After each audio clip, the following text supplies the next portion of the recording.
কংগ্রেস, বামফ্রন্ট, তৃণমূল পশ্চিমবঙ্গের বর্ণময় রাজনৈতিক ইতিহাসের তিন তুরুপের তাস। ১৯৪৭ সালে স্বাধীনতার পর থেকে পশ্চিমবাংলার রাজনীতিতে পালাক্রমে সর্বেসর্বা হয়ে ওঠে এই তিন রাজনৈতিক দল।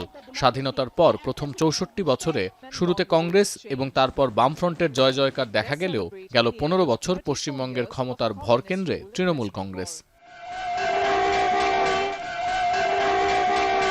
১৯৪৭ সাল থেকে ক্ষমতার পালাবদলে মোট ৮ জন পশ্চিমবঙ্গের মুখ্যমন্ত্রীর দায়িত্ব পালন করেছেন।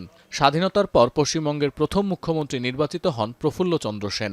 এছাড়াও রেকর্ড ২৩ বছর ১৩৭ দিন এই দায়িত্ব সামলেছেন সিপিআইএম-এর জ্যোতি বসু। আর পশ্চিমবঙ্গের প্রথম মহিলা মুখ্যমন্ত্রী মমতা বন্দ্যোপাধ্যায়। ১৯৪৭ থেকে ১৯৭৭-কে বলা হয় কংগ্রেসের জমানা। স্বাধীনতার পর প্রথম কয়েক দশক পশ্চিমবঙ্গ ছিল জাতীয় কংগ্রেসের শক্ত ঘাঁটি। বিধানচন্দ্র রায়ের হাত ধরে আধুনিক পশ্চিমবঙ্গের শিল্প ও পরিকাঠামোর ভিত্তি স্থাপিত হয়। ১৯৬৭ সালে চতুর্থ সাধারণ নির্বাচনে কংগ্রেস একক সংখ্যাগরিষ্ঠতা হারালে বিরোধীরা মিলে জোট সরকার গঠন করে। এটি ছিল পশ্চিমবঙ্গের প্রথম অকংগ্রেস সরকার, যা যুক্তফ্রন্ট নামেও পরিচিত। প্রফুল্লচন্দ্র সেন এবং অজয় মুখোপাধ্যায় এই সময় পশ্চিমবঙ্গের নেতৃত্বে ছিলেন। তবে ৬০-এর দশকের শেষভাগে খাদ্য আন্দোলন এবং রাজনৈতিক অস্থিরতার ফলে কংগ্রেসের আধিপত্য কমতে শুরু করে। ১৯৭৭ সালে জ্যোতি বসুর নেতৃত্বে ক্ষমতায় আসে বামফ্রন্ট এবং তারা ক্ষমতায় ছিল প্রায় ৩৪ বছর, যা বিশ্বের সংসদীয় ইতিহাসে অন্যতম দীর্ঘতম শাসনকাল। পঞ্চায়েত ব্যবস্থার মাধ্যমে ক্ষমতার বিকেন্দ্রীকরণ এবং অপারেশন বর্গার মাধ্যমে ভূমি সংস্কার ছিল বাম আমলের সবথেকে বড় সাফল্য। ২০০০-এর দশকের শেষ দিকে সিঙ্গুর ও নন্দীগ্রামে শিল্পায়নের জন্য জমি অধিগ্রহণ নিয়ে বিরোধ শুরু হয়। এর ফলে বাম শাসনের জনভিত্তি টালমাটাল হয়ে পড়ে। ২০১১ সালে মমতা বন্দ্যোপাধ্যায়ের নেতৃত্বে পশ্চিমবঙ্গে দীর্ঘ বাম শাসনের অবসান ঘটে। লাইমলাইটে আসে তৃণমূল কংগ্রেস। মমতা বন্দ্যোপাধ্যায় মূলত তার রাজনৈতিক জীবন শুরু করেছিলেন কংগ্রেস থেকে।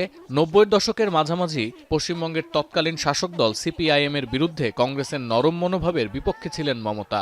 এর জেরে ১৯৯৮-এর ১ জানুয়ারি কংগ্রেস ত্যাগ করে নিজের নতুন দল তৃণমূল কংগ্রেস গঠন করেন তিনি।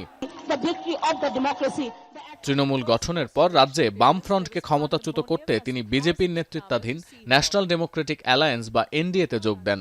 ১৯৯৯ সালে বাজপেয়ী সরকারের রেলমন্ত্রী হন মমতা। ২০০৯ সালে লোকসভা নির্বাচনের আগে তিনি স্থায়ীভাবে বিজেপির সঙ্গ ত্যাগ করেন এবং কংগ্রেসের সাথে জোটবদ্ধ হয়ে ২০১১ সালে ঐতিহাসিক জয় হাসিল করেন। আমি মমতা ব্যানার্জি।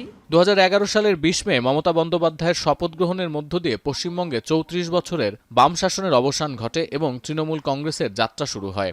মা মাটি মানুষ স্লোগান এবং প্রান্তিক মানুষের জন্য তৈরি বিভিন্ন সামাজিক সুরক্ষা প্রকল্প নিয়ে রাজনীতি শুরু করে মমতার দল। ৩ বছরের শাসনামলে কন্যাশ্রী, লক্ষ্মীর ভাণ্ডার, সবুজ সাথী এবং স্বাস্থ্য সাথীর মতো প্রকল্পগুলো গ্রামীণ ও পিছিয়ে পড়া মানুষের কাছে তৃণমূলের ভিত শক্ত করেছে। বিশেষ করে নারী ভোটারদের মধ্যে মমতার জনপ্রিয়তা এই শাসনের অন্যতম প্রধান শক্তি। সিপি চেঞ্জ হয়ে গেছে।